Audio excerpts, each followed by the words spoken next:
Hi, friends. Okay, let's get ready to do our FUNdations practice for today. We're going to pick up where we left off yesterday, so let's review our vowel sounds first. A, apple, a. E, ed, e. I, itch, I. O, octopus, ah. U, up, Don't forget about those glued sounds that we've talked about. Ank, ink, onk, unk, ing, ang, ong, ung. Those are all very important also. Let's go ahead and review our R-controlled vowels. Remember, this is where that pesky R, it controls everything that vowel says and doesn't let it say what it wants to. So yesterday, my family made fun of my drawing, so today I just wrote the words, and I bet you can remember what their picture clues are. A-R, car, R. Very good. O-R, horn, or. Good. E-R, her, very good. I-R, bird, U-R, burn, Excellent job. Okay, I told you that we're going to catch up or continue with what we were working on yesterday, and we were working on those closed syllable words. So what I'm going to do is I'm going to write some words on my board, and as I write these words on my board, we're going to talk about why they are closed and not open. And then I'm going to throw some tricky words in there, and we're going to talk about why they are not closed and why they are open. So the first thing I see is flock. So when I am decoding this word, the first thing I notice is it's got a blend, full, and then it also has a digraph. Now, I notice that this vowel here says ah, like octopus. So that tells me that this is a short vowel word, and I see that it can't escape. That sound, ah, can't escape because it's got a sound that comes after it. So this tells me this is a closed syllable word, and that the O is going to say ah, like octopus. Excellent job. All right, now here comes another one.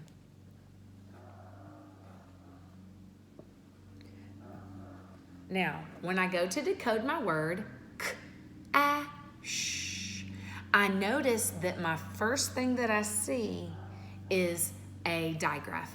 And I also hear that my a says like apple.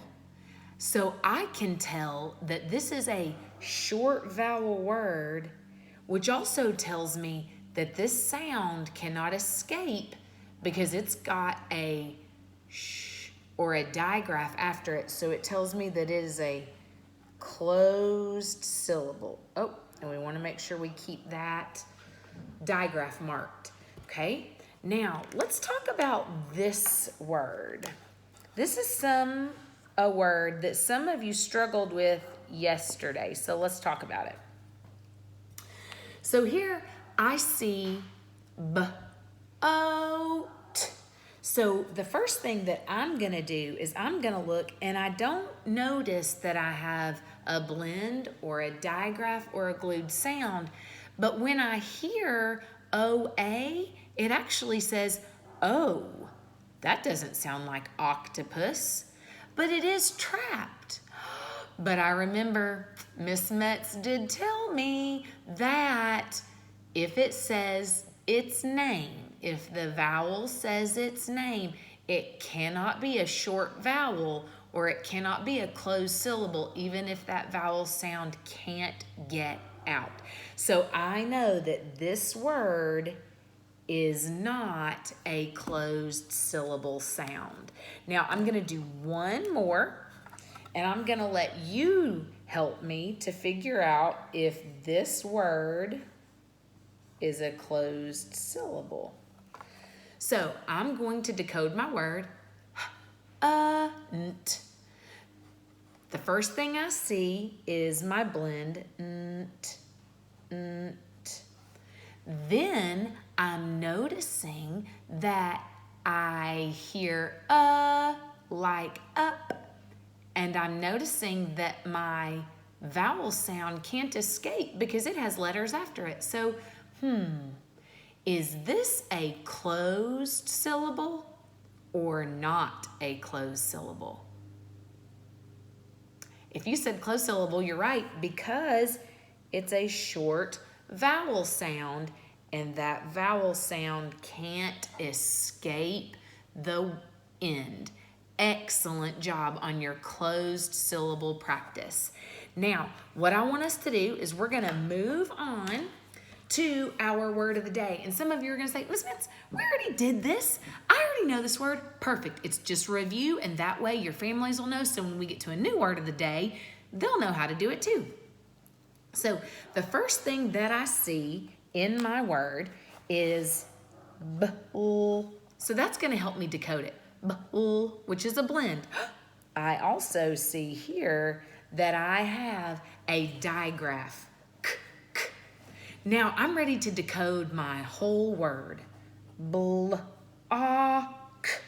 block, block. My word is block. And I hear just like octopus. So that tells me it's a short vowel. And that sound can't escape because of that digraph. So I can tell you that this is a closed syllable word. This is a closed syllable word. And I know that block can actually have two meanings. So this is one of those crazy words that we call multiple meaning. And if you remember, we talked about it. It can be a verb or it can be a noun. It can be a verb or a noun. When it's a verb, it means to stop somebody from doing something or to stop something from happening. I might block the entrance so you can't get in. Or I might put sandbags up to block the water from getting in my house. So to block could mean a verb, meaning to stop something from happening. It can also be a noun, like those blocks that I'm sure you've built with since we've been out of school. They can be wooden blocks, they can be Lego blocks, they can be plastic or metal. Anything that you could use to build with, a block. So our word of the day is block. It is a closed syllable and it has a blend as well as a digraph. Now, you know what we like to do. We like to write sentences.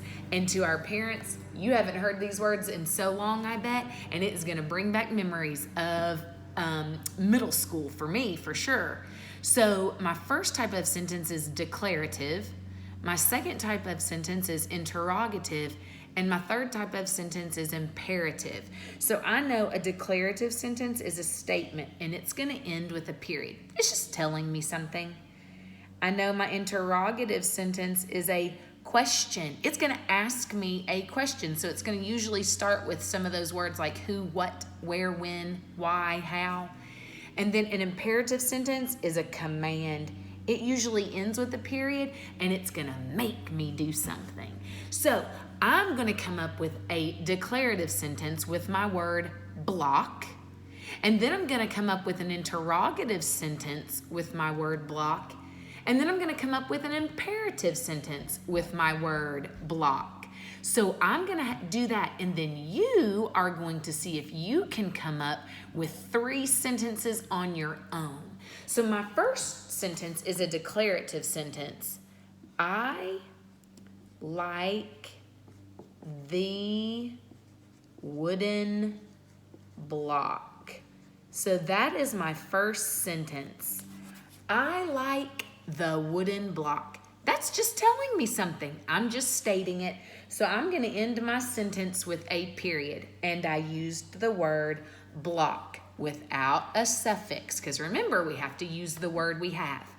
Now I'm going to write an interrogative. I'm going to ask a question. Who will block the door? So now my sentence is, who will block the door? again, I've used my word of the day, and this time I've used it in a question sentence or an interrogative sentence. Now, my last one is imperative, so I've got to make it command me. It's got to make me do something. So I'm going to write, put that block away. So again, I've used my word, block, my word of the day, and it didn't have a suffix, but I made somebody do something. I commanded them, put that block away. So now what I want you to do is I want you to practice with somebody at your house using our word of the day, block, into 3 sentences. I want you to use it into a declarative sentence. I want you to use it in an interrogative sentence, and I want you to use it into an imperative sentence. I am so proud of you all doing these FUNdation things. You all are doing amazing, and we will do it again tomorrow.